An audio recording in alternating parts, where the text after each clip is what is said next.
Welcome, my friends, to a place where we share inspiration and positivity. Welcome to our channel, where today's focus is all about Renato Zero. Let's get started. Renato Fiacchini, born 30 September 1950, known by the stage name Renato Zero, is an Italian singer-songwriter, producer, dancer and actor whose career spans from the Rs to the Rs. Zero is the only artist to have reached the top of the Italian charts in 6 different decades. With 20 million records sold, he is one of the best-selling Italian music artists. As we embark on the next leg of our journey, let's unpack the layers of early life and career and examine its core elements. Zero was born Renato Fiacchini in central Rome, in Via di Ripetta, next to the famed Via del Corso. He quit his studies early to devote himself to his true passion, the arts, more specifically playing music and singing, though initially with little success. From an early age, he would wear makeup and cross-dress. He replied to the criticisms he received, including the recurring insult "Singer Zero," "You're a zero," by taking on the pseudonym Renato Zero. He recorded his first songs in 1965, two, Il Deserto, La Solitudine, which were never issued.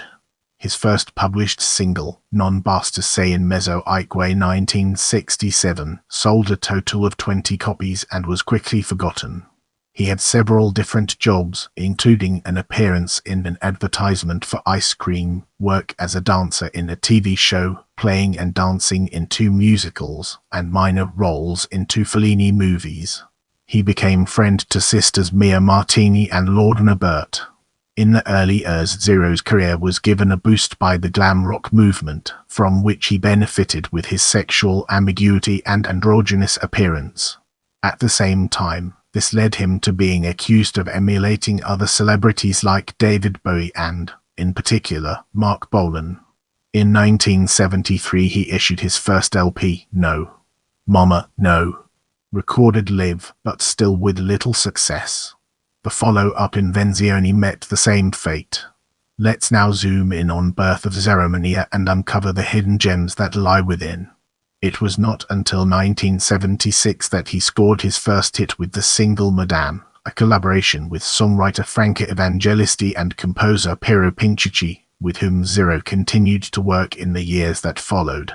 Madame and the album including it, Trapezio, established a regular and loyal audience for Zero. This was to increase exponentially in the following years, until he could boast a huge following of die-hard fans that he dubbed Saucony Little Mice. Among his greatest hits at the time, all of them topping and breaking the Italian charts for quite some time, Mi Vendo, Moraichi, Triangolo, Barotto are still popular in Italy, and were among all disco clubs' playlists. The late years and early years were years of great success for Zero's character, with the Zerophobia 1977, Zerolandia 1978, Arosa 1979, Trega 1980, Arted and Tarted 1981, Via Tagliamento 1982 and Core 1983 topping the Italian charts. At this time Renato Zero was amongst the 2 or 3 most popular singers in Italy, and his songs Il Cielo, Il Corazon, Amico, Paisu and Spiag were already regarded, by fans and critics, as some of the best Italian songs ever. The name Zerolandia also referred to the moving theatre circus tent with a capacity of 5,000 in which he performed shows throughout Italy. On numerous occasions fans would participate in the gigs, made up like Zero and dressed in his typical costumes. In 1979 Zero played himself in the movie Ciao, his usual greeting to his fans, which is a term of endearment that can be roughly translated as "Hi, dear." In Italy this film grossed more than the American blockbuster Superman. In 1980 he founded his own record label called Zeromania Music. As we embark on the next leg of our journey, let's unpack the layers of this career dip and examine its core elements. In the years he began to abandon makeup and grease paint, but this did not rid Zero of his mania for grandeur. In the 1980 tour, for example, he entered the stage riding a white horse. In 1982 he began a collaboration with the opera director Renato Zero, who was to write the string arrangements for almost all of Zero's following ups. In late 1982 he took part in Race Fantastica 3, then the most popular Italian TV show. His career continued to be successful until 1984.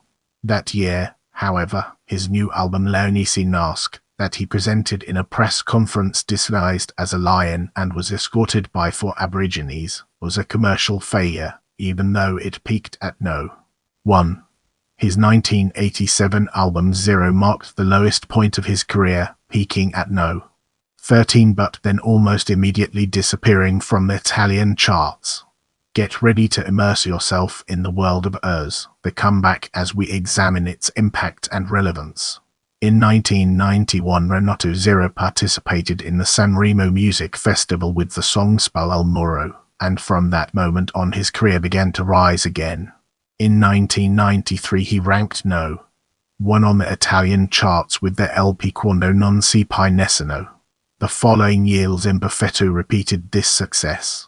His concerts would regularly sell out, and he returned to his famous dress changes, although in a more balanced style.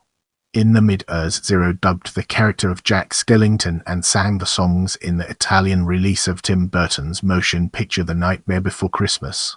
In 1999, he sang his hit song Il Cielo at Pavarotti and Friends together with tenor Luciano Pavarotti, and later the same year, Italian diva Mina paid him a tribute with her album Mina in Zero, containing 10 of Zero's songs, including one sung in duet with him.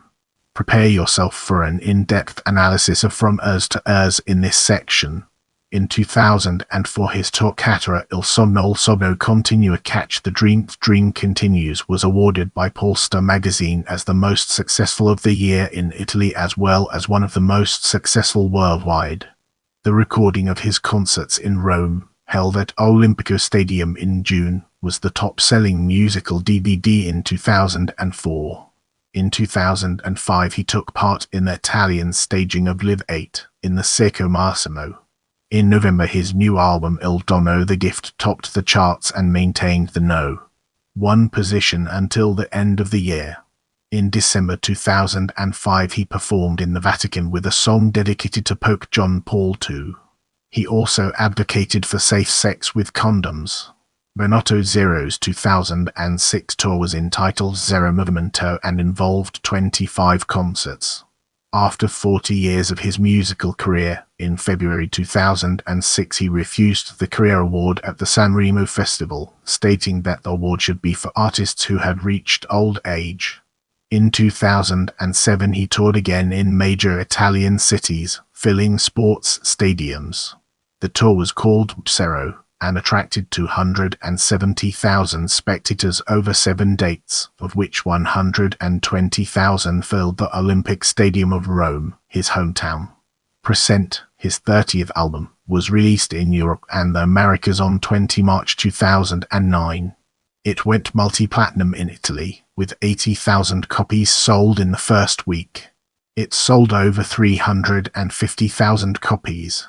Following the release of Present, Renato toured again in autumn 2009. The Zeronov tour saw 30 sold-out dates and was the most successful gig of the year in Italy.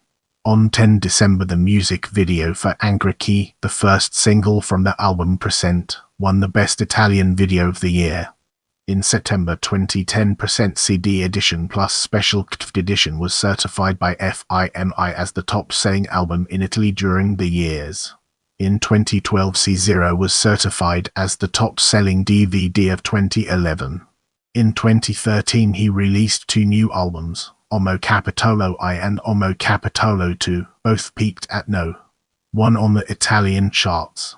During he toured again, after a 3-year hiatus, his new show, Omo in Tour, saw 59 concerts sold out, with a record tenure in Rome 20 dates, Milan 8 dates and Florence 8 dates. On 13 February 2016, he was guest of honor at the Sanremo Music Festival. On that occasion he announced his next album, Alt, to be released on 8 April that year. On 2 March Chidi, the first single from Alt, peaked at no. 1 on the iTunes chart. The album later debuted at no. 1 on the official FIMI Italian albums chart. On 6 November 2020, Zero set into volume 2 peaked at No. 1 on the Italian album charts, making Renato Zero the only artist in history to have reached the top of the charts in 6 different decades. Now, let's redirect our focus towards Zero's accomplishments and discover its significance in our narrative. Renato Zero is the only artist to have reached number 1 on the Italian charts in 6 different decades.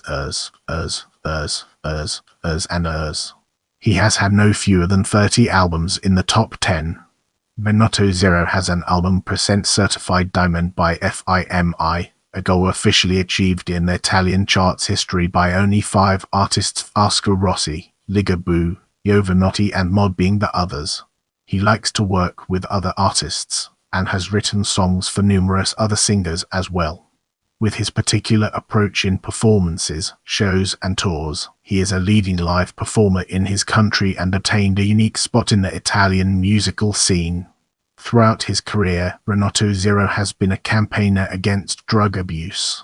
His grand force is regarded to be having shown the normality of the diverse, convincing the public that diversity feeds our human abilities to feel and act with love, respect, solidarity and faith.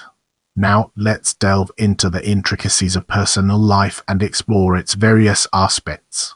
Though the general consensus was that he is bisexual or gay, but conservative in not wanting to reveal his sexuality, Zero self-identified as heterosexual during an Italian talk show.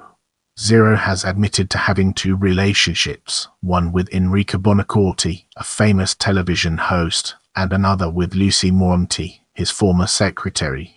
His image has changed through the decades, from the flamboyant, makeup-wearing transvestite of the mid-years, reminiscent of Mark Bolan or the Rocky Horror Picture Show's Dr. Frankenfurter, to today's somber, blue suit-clad icon of no specific gender and unspecified age. His only affectation a head of jet black hair and a thin veil of foundation and lip gloss. Prepare yourself for an eye-opening discussion on films in the upcoming portion of this video. Title Year Role Director Notes Io non protesto, io amo 1967 Dancing Boy at the Party Ferdinando Baldi debut on screen Lo Bambolone in 1968 himself Franco Gheraldi cameo appearance I Ragazzi di Bandiera Gila singer Mariano Laurenti Fellini satiric in 1969 extra Federico Fellini credit The Italian Connection 1972 Trini's friend Ferdinando di Leo Roma extra Federico Fellini credit Orfo 9 1973 The Happiness Seller Tito Ship a rock musical, supporting role Fellini's Casanova 1976 organist Federico Fellini cameo appearance Chown 1979 himself Paolo Pochi The Nightmare Before Christmas 1993 Jack Skellington voice Henry Selick Italian dub, voice role. Film appearances showing year released, title, role played, director and notes. In the next portion, we'll be immersing ourselves in the realm of television and examining its broader implications.